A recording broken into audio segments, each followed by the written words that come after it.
Hello, football fans. Welcome back to another episode of Hurdle the Line, the premier amateur NFL podcast in the UK, Europe, wherever you're listening.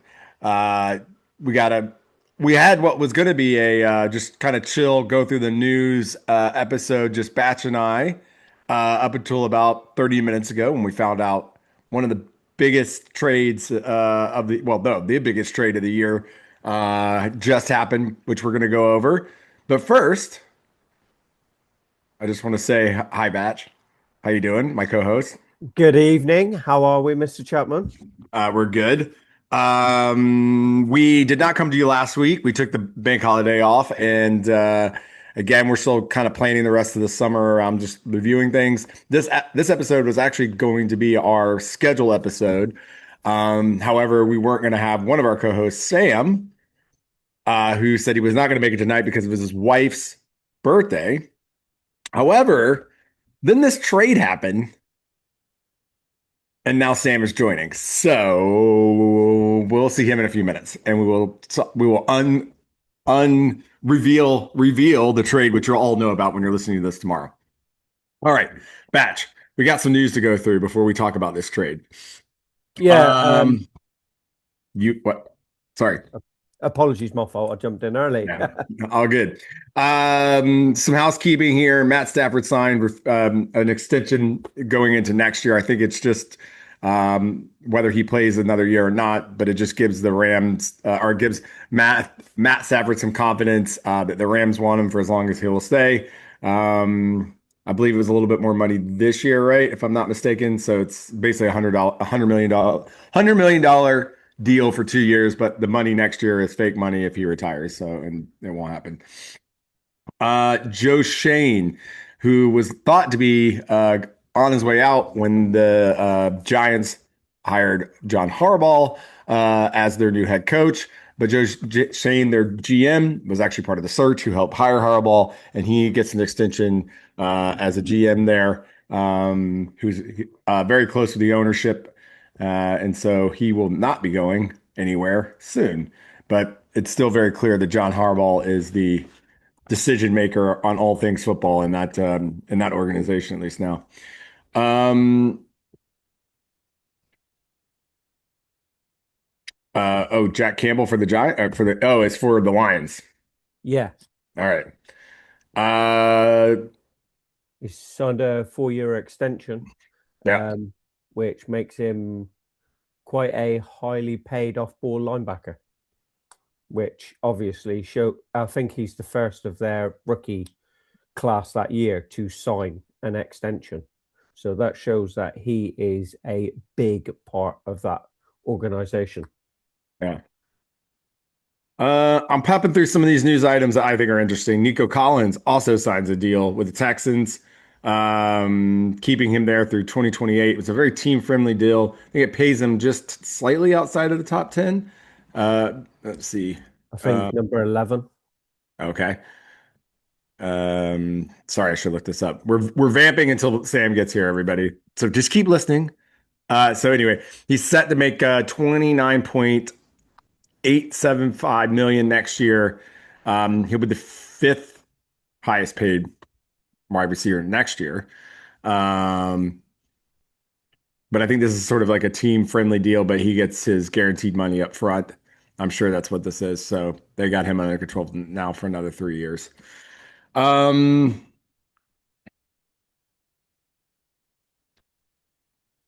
we've been waiting. Yeah, okay. Sorry, I'm looking through these. It's a lot of information here.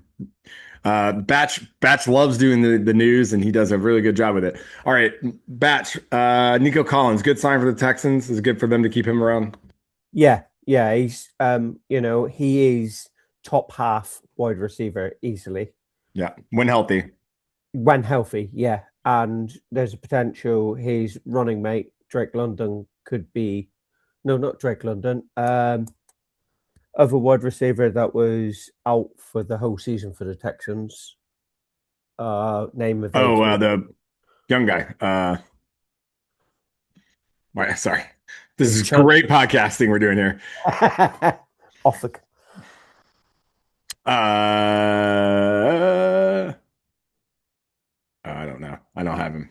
Give me 2 seconds. Tank Dell. Tank Dell. Yeah. And, let's be honest, if they're both fit, they both can carry yards, they both do the job, both get touchdowns. Nico Collins is a good player, team-friendly deal, and it keeps him security till 2028. So you can't complain at that, really. No.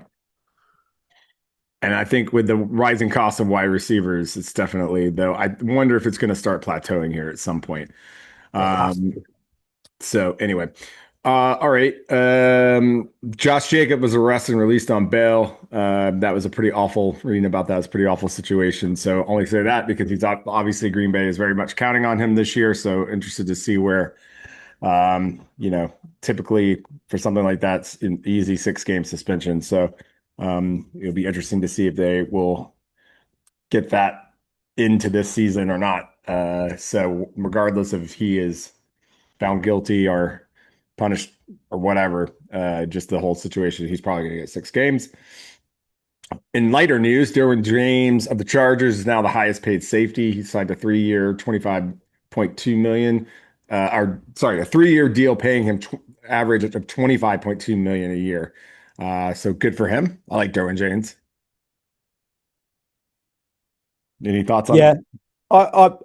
Mr. Harbaugh says he was last season. He said Derwin James is the best safety in the league at the moment, and you can tell that because he has now been made the highest paid safety. So that shows how Harbaugh really trusts that man to do his job. And Chargers are a reasonably good team, actually, looking at it, looking at the depth chart and everything. So, there's not much else to say apart from he's got the trust of Mr. Harbaugh, which is obviously quite hard to gain. Right. Seahawks trade for a 28th 7th-round pick for Aaron Charles to the Jets, I believe, right? Yeah. Okay. Weird. And then finally, actually, it was funny enough. One of the things I was going to do was talk about the Giants in this episode a little bit, only because we just got news that they've signed Odell Beckham Jr. back, which honestly, somebody who wasn't as excited as the rest of the world during the Odell Beckham Jr. Experience in New York. It is interesting what they're doing over there, but they've had a pretty rough week over the last week or so. the old Giants. They've lost 3 players with ACLs throughout OTAs, which is unprecedented, really. It is. It's nuts, and they still. It's Malik Neighbors, right? And he had to go back in and get his knee cleaned up, and he may not be ready for week 1. No, yeah. So they've signed 3 wide receivers just in the space of a day or two, and that was Braxton Berrios, Juju Smith-Schuster, and OBJ. Wow. So now they're not needle moving wide receivers. No. But keep going, Batch. They're not needle moving, but at the same time, they obviously need the depth pieces. And I think their running back is going to get a lot of work this season. Yeah.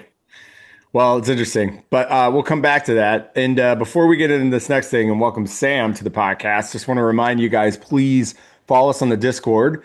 There's going to be there's a lot of stuff happening. This is obviously June 1st, so there's some trades that can happen post League New Year, which happened this time. We're all waiting for to find out if A.J. Brown will become a Patriot today or maybe tomorrow. We'll see. But what did happen about half an hour ago or a little bit more is that the Browns and the Rams made a trade.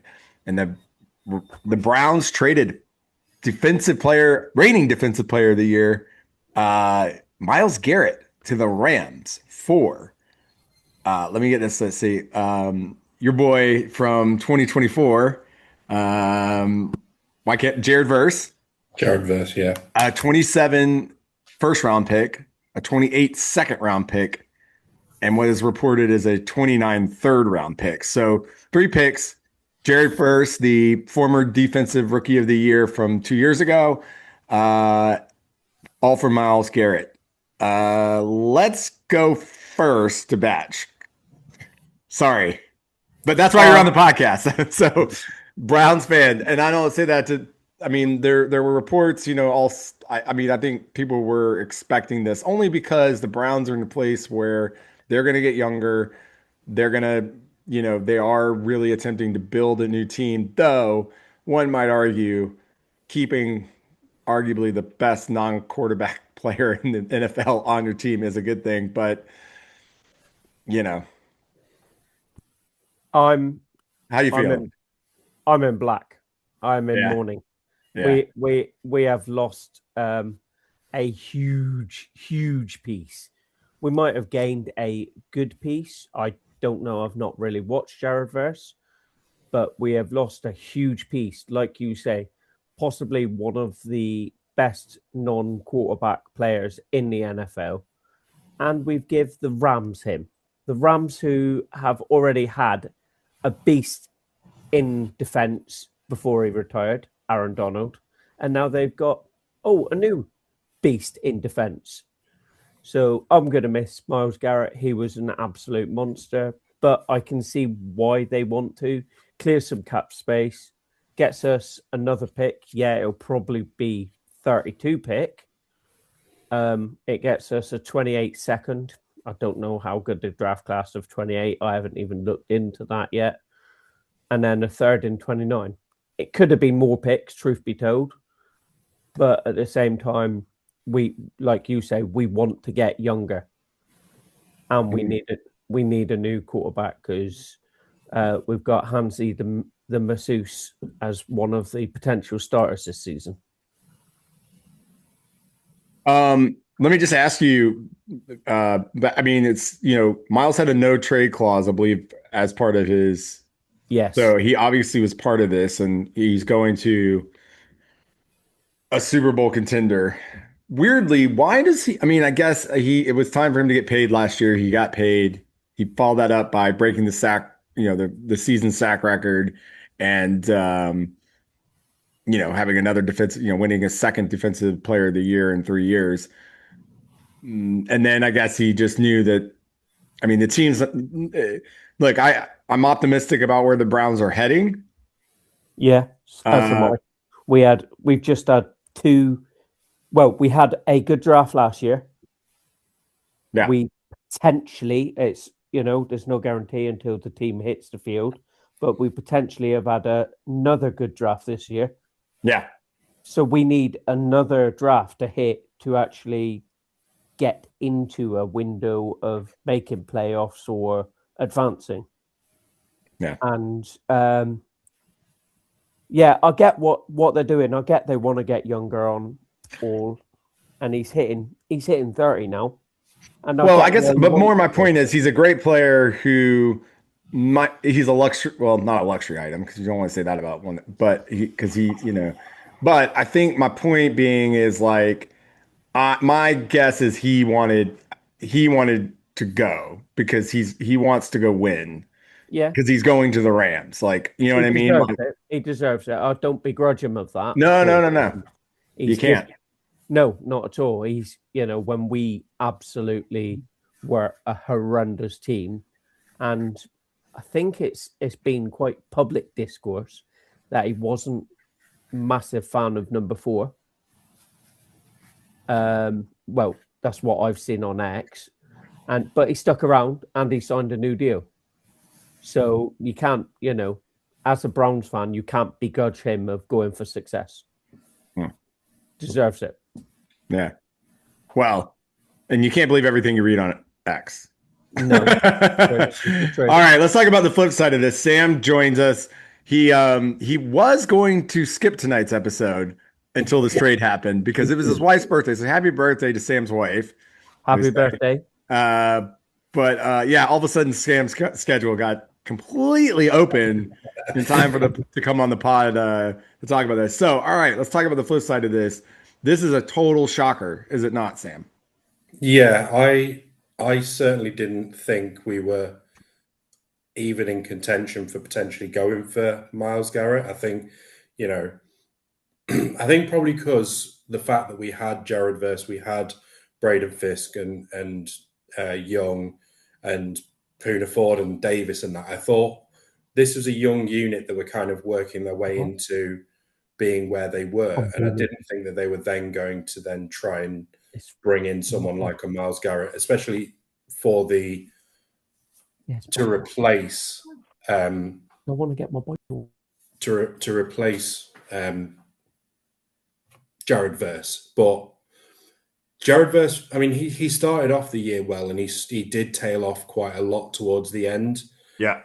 And I mean, again, if you read sort of everything that we were doing with this trade, it sounded like we had no interest in, well, we didn't want to include Jared Verse, which obviously shows you how much he was valued at the Rams. But I think from what I've read is that the only reason that the Browns we got to that trade agreement was the fact that we included Jared Verse.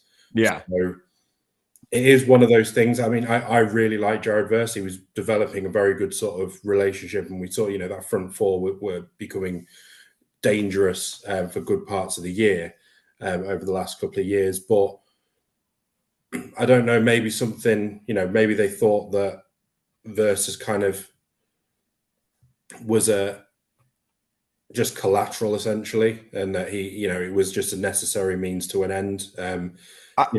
As much I think it's more of you had to. I mean, you had to come in at two first round picks or equivalents, and then you're in a win now. Like, you needed to win the Super Bowl last year, and you either need to win it this year. You know that. Like, it's not gonna, like, so, and they're not afraid. They have the collateral as coach and GM to make this kind of trade, because you are trading away what is really good player. I know he's a really good player because we wanted him 2 years ago, and we tried to trade with you that year to get him as well, and you guys said no. So, but you've got to give up value to get value. So, I mean, I'll just say it. There's another Browns fan that we're all friends with and know that feels like this compensation is not great for what they're giving away. So, it's interesting. It's interesting when you look at it, because, and again, this is from everything that's been sort of reported, is that the Rams had made contact with the Browns before the trade, before even the draft, and actually that they and part of the reason why they went and got Ty Simpson in the first round this year was because of the potential that they weren't going to have a first round next year. Right. So I think this, from what that, which probably makes it sound like this is probably low. So we already knew that Stafford was going into his last year, maybe get an extra year out of him. We don't know. But I think probably one of the offsets, at least for, again, if you're making a justification to Matthew Stafford to say, we're going to be using the first round pick to bring in Ty Simpson as your long-term replacement, however, this is your team, etc. Right. The offset is we're going to go and get Myles Garrett. To me, I think that's a pretty good deal off in terms of from Matthew Stafford's perspective. Obviously he's never going to like the fact that we've just gone and traded for a quarterback in the first round. But if you then offset with the fact that we're going to bring in a two-time defensive player of the year, all-time sack leader, etc. Not all-time sack leader. He has the record for sacks in a season. Yeah, sorry. That's what I meant, as in like record in a season sacks. But yeah, so I think that kind of probably made it a little easier for the decision maker, and kind of provides a bit more context into why we then went for Ty Simpson. I mean, I don't know if those are, you've read the reporting, your team better than me, but I don't know. I think if you've got a chance to go get Myles Garrett, you go do it, regardless of whatever you did in the draft before that. But sure. And you are again, I think everyone's known they've been trying to maximize this window with Stafford, because it doesn't, when you waste it, when you got a chance, you guys knocked on the door last year. So if you guys had to grade this trade, like right now, A, B, C, D for both teams, What you grade it for you grade it for the Browns and the Rams, Sam, and then I want you to do the same batch afterwards. So Yeah. I would probably give it an A for the Rams, maybe even an A plus. For the Browns, I'd probably say it's slightly lower, maybe like a B plus, just because I think they probably would have liked a little more, but they have still got Verse, who is a very, very good edge rusher. yeah. Batch, what do you think? Yeah, Rams are getting an A plus there. Like Sam said, brilliant. And then I would say B minus stroking C, because it's all well and good having draft picks, but draft picks don't necessarily always hit. Also, Jared Verse is a good player, and he's been, Rams like him, but at the same time, he's not Myles. So I would say Rams would have won that trade. Well, you're not getting Myles Garrett back for Myles Garrett because there's no one like that, and then that trade would not make sense. So no, so I don't think that's fair. I just say that I don't think that's fair on Jared Verse. But Jared Verse was still a very highly talented. Oh yes, first round pick. highly touted. Don't get me wrong. And I'm quite encouraged and hoping. And he is from Dayton, Ohio, so he's coming back home. There you go. I was gonna say, if you're Jared Verse, life moves pretty fast. You're on a team that potentially might win a Super Bowl, and now you're in Cleveland. And now you've gone home. But yeah, it's a weird one because again, I mean, obviously, as a Ram, I mean, I've been high on Verse for a long time. Since we drafted him, I watched him play every game, and he has such high level potential. Obviously, he isn't Myles Garrett. I think we can all agree with that. He very, very comfortably, but he has the potential to reach all pro levels. Yeah. He needs a little bit of time. That's all it is. Most young pass defenders do. I mean, they take a couple, not many of them hit, and then they get in their prime, and then they stay there for a while. So it's not, I mean, yeah. So, and also the Browns have a very good defense overall. Mm-hmm. So to add Jared, I know obviously it does decrease without Myles Garrett, but Jared Verse will fit in well with that team in terms of the way they scheme and the way they play. He is very versatile. He isn't just, an edge rusher. He can be used all over the field in that sort of middle, in the linebacker, sort of similar area. So it's not like you're just getting an edge rusher. This guy can do things around the field as well, and he can be a game wrecker. So he has potential. It's just, he just isn't Myles Garrett. That's all it really is. Mm-hmm, mm-hmm. So I was going to ask you guys, so Sam, is the pressure now completely on the Rams? Like it is win the Super Bowl, or it is absolutely a disappointing year, correct? Yeah, I think it's, when we talk about especially, I mean, I put it into kind of this perspective of, when you sort of looking at, when especially this is how kind of I look at when we're talking about coaches of the year. To me, Sean McVay this year, unless he goes 17-0 and wins the Super Bowl, I mean, obviously postseason doesn't matter. He won't even be in the conversation for coach of the year, because the expectation is he has to win his division. He has to win, and be. I mean, I know we've got a very tough schedule, and that's obviously counteracts that. But the expectation is Super Bowl. Like at the very minimum, be in the Super Bowl. Obviously, a one-off game, anything can happen. But we've just sorted out we've sorted out the cornerback situation. We've basically taken the Chiefs cornerbacks. We've now added Myles Garrett to this team. There's talks that we're potentially looking at adding Stephon Diggs to our team. Again, they're very, very loose rumors. But again, if we then went and added Stephon Diggs, there is no excuse to not getting to at least being in that NFC Championship Super Bowl, because you have everything there to be able to do it. So for me, I think it's kind of, this is probably, I would say this year and next year is, depending on obviously what Stafford does, is essentially the window. If we don't win a Super Bowl this year and we go again next year and we don't win it, that's probably us done for a good number of years. But, yeah. Because we'll lose Stafford, there's no guarantee we'll be able to, Garrett might, that'll be 2 years more of Garrett. I mean, he'll be coming on 32, 33. He may not want to stay on anymore. We saw Donald finish after 10 years. So again, it depends if Myles has the same attitude. He may want to decide to leave or whatever. So yeah, we're sort of, it has to be now in the next 2 years. But I think if we win it this year, I think that'll be it in terms of Stafford. I think Stafford will go out with another Super Bowl.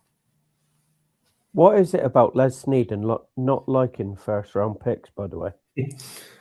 Doesn't see, it's probably just if you look at the offset of it, would you rather have someone who is a veteran in the game who can win you a Super Bowl or a potential pick for the future? I'm just looking at a list here, yeah? 2016, Jared Goff traded in the Stafford deal. 2017, no first round. 18, 19, 20, 21, 22, 23, none. 24, Jared Verse, now on the Browns. 25, didn't have one. And now 26, you got Ty Simpson. Yeah, in my lifetime of watching the Rams, I've seen them make 2 picks. 2 first-round picks. 2 first-round picks. Yeah, 2 first-round picks. And one of them I really liked, and the other one will give it a couple of years before I'm making a decision on that one. And we won't have it next year, so I don't have to stay up next year, which is great. Batch. Let's throw it over to you. Expectations for the Browns now. I think isn't there over under like 6.5, 7? Yeah, 6.5. So that has to be lower now. You would think so. But I can off the top of my head think of at least 2 worse teams than the Browns. Yeah. Cards. Out of interest.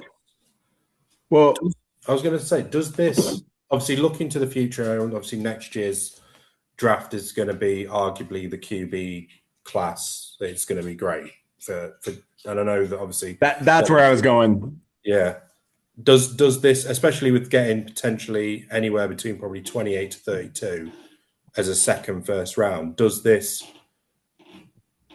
open up the window to potentially clear out that QB room? But don't you already have 2 first-round picks next year? No, just one. Just your one. Okay. And then now you have a second one. Yeah. Because we obviously we traded the Travis Hunter pick last year to the Jags, and we had 2 this year. Okay. And we took Fano and So it's the Jets who have 2 picks next year, and I think there's somebody else who has 2 picks in the first round next year already too. Well, I guess my point of saying, Sam, is like whereas it's weird where it's Super Bowl or bust for you guys. I kind of feel like the Browns can just take a reset year, and then you're definitely angling for a quarterback. Bo, you never know. You still want to see what you got with Shador, though watching him last year, I didn't see a lot in there that I thought was like very exciting in terms of but you never know. Yeah. From all the reporting around camp, Shador's been Shador, and Watson has actually looked competent, which is fair play to him. He's coming back after 2 massive injuries that have written off 2 seasons. But I think it is QB or bust for next draft. Yeah. Well, there's plenty to pick from. Yeah. I was reading something where one of the Browns fans said the travesty was they didn't let Deshaun Watson be part of the deal for Myles Garrett. No one would take him. Yeah, no. I think we'd have to give them and the first round pick. So I guess let's talk about the cap really quick. So basically, there was a 41. There's basically Myles Garrett's bonus is now you get to, because you waited to now you could spread that bonus across 2 years.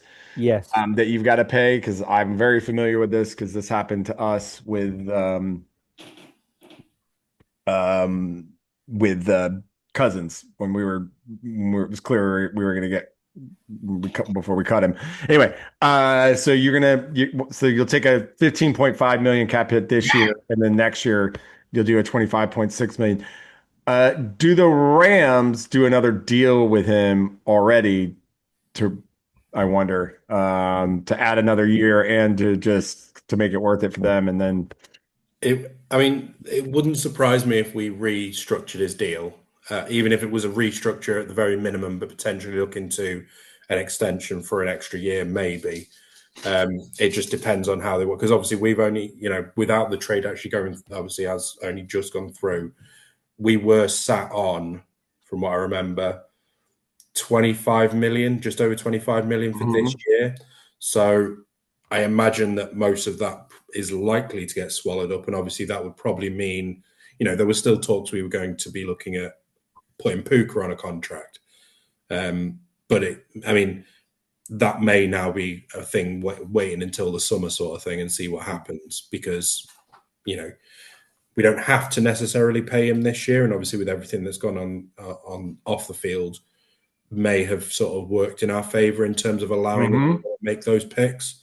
It sounds a bit of a blessing in disguise, so to speak, to say, okay, this is your year to prove that you're worth that money, sort of thing. Though we already know he is, but but it gives the Rams that a little bit more wiggle room to be able to say, okay, well, we're not going to pay you this year because, of everything that's gone on. This is your time now to kind of, prove to us that you can turn things around and not be a liability off the field. And we'll give you that contract next year, sort of thing. So it kind of works in their favor.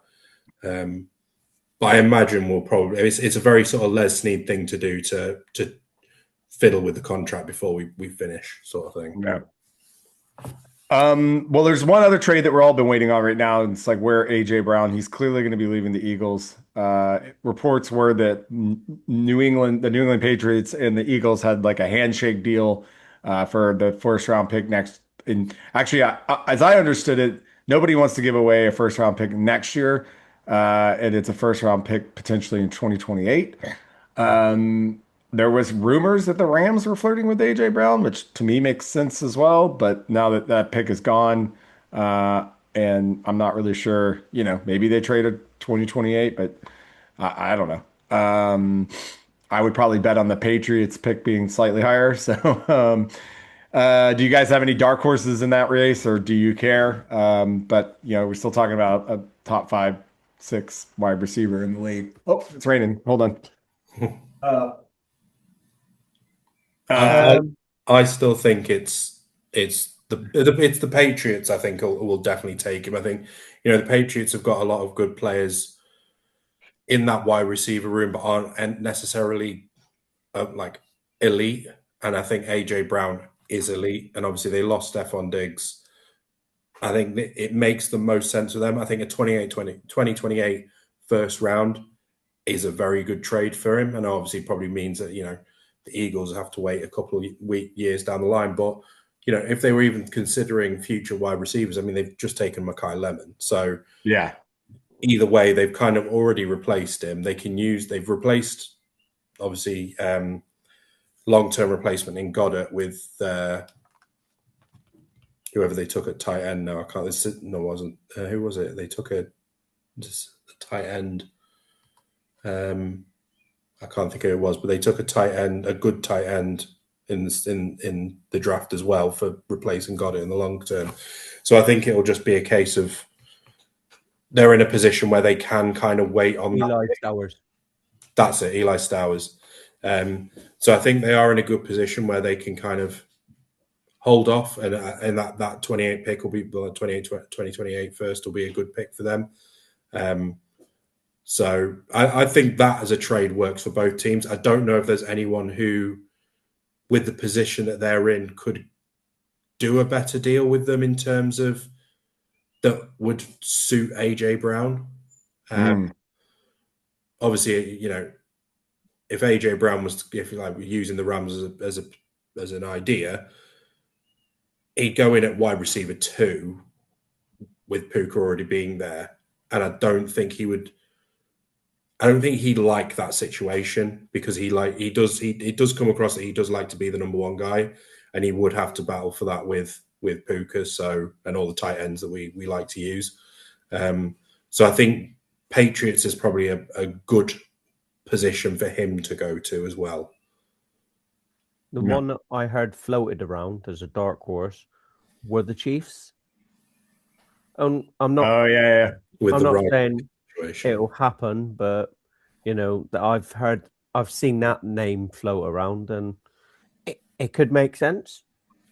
They would like an elite wide receiver, and I think Andy Reid has a good way with interesting personality. I don't think it's fair to say AJ's troublesome, because he's more of just, he's a big personality that wants the ball, and I think Jalen Hurts is an acquired taste as a human being too, because he's quite insular, I think, and I just think those two, and there's just a history of that position. That position is a loud, I don't know. It's, but Andy Reid seems to Tyreek Hill, you never heard anything about Tyreek Hill except for how good he was when he was there. And then they traded him away, still won Super Bowls. And, he's whatever. I think that's who you should bring in, Tyreek, Sam. Yeah, I wouldn't be against Tyreek, obviously, if he comes back fit and healthy, healthy as he can be, as he's going on. But he would be a perfect deep ball threat for us, because that's the one area we do not really have. Obviously, at the moment it's Jordan Whittington and Xavier Smith. So Xavier Smith probably would be the deep ball threat, but no, you're going to choose between Xavier Smith and Tyreek Hill. You're going to take. So I wouldn't be against it. Well, guys, that's about all we got to chat about today, unless you guys want to wrap any more. We were just going to do a quick news episode, but then Sam, when the three of us are back together, we are going to do our schedule episode.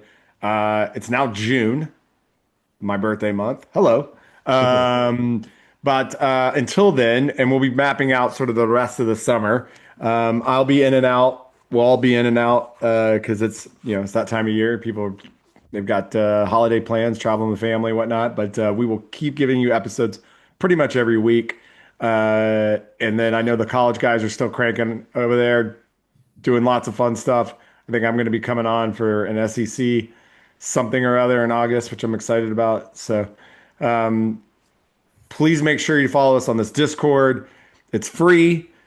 It's where we are. It's where all the other fans of the show are. We will be talking obviously about this trade. Love to hear what you guys, the listeners, think about this trade. And then also we'll be there engaged in all the other news. We'll probably find out where AJ Brown's going in the next 24 hours. And if there's any other exciting trades. I also like that we didn't even talk about McDuffie at all, Sam, in this whole thing. That seems to also have been lost. Yeah. So. That got lost with the Ty Simpson picks. Everyone just seems to forget that we brought in an elite cornerback. But there you go. Yeah, so there you go. You guys, there's some exciting stuff. So anyway, Batch, thanks for coming on. I know it's a tough one to lose one of your favorite players, and if not the best defensive player in the league. Not arguably, he is. We'll take good care of him. We'll get him a Super Bowl.